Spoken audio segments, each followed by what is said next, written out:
We just saw a very powerful speech by the new governor regarding the budget for the upcoming biennium.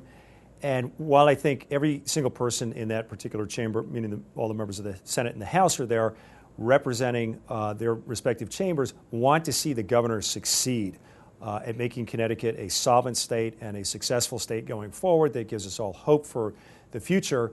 Some of the concerns that come to my mind in particular are the fact that there are these broad tax increases, taxes that we've never seen before on things such as haircuts, pet grooming, taxes that we have seen before that have been proven to be deadly to industries coming back, such as in the marina business, dockage and moorings and boat work is going to be taxed. Now, these are industries that are really struggling. Many have gone out of business. We used to have 12,000 people, for example, in that specific industry.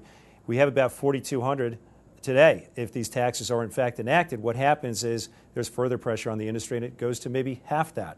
And the ironic thing and the terrible thing is that the assets that they're working on move to states like Rhode Island and Massachusetts and New York, where they don't have as high taxes or the taxes at all. We're not being very strategic when we put taxes like that on.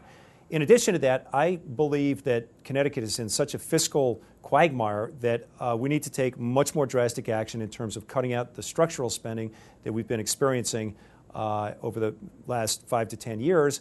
And we need to get that under control because the tax base in the state of Connecticut is not growing.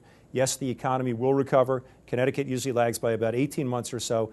But in fact, what happens in a place where you're past your prime, where you are a post-industrial state, is it makes it much more harder to recover the number of jobs, the tax base, and therefore the revenues to the state of Connecticut. And therefore, government suffers, and ultimately the people suffer. And the tragedy of it is that the people who need that help the most are the ones who will suffer as a result of not doing the right thing in terms of growing our way out of this recession that we've experienced, the worst that any of us have ever experienced in our lifetimes, in a state that doesn't have as much in the way of economic development potential as it used to.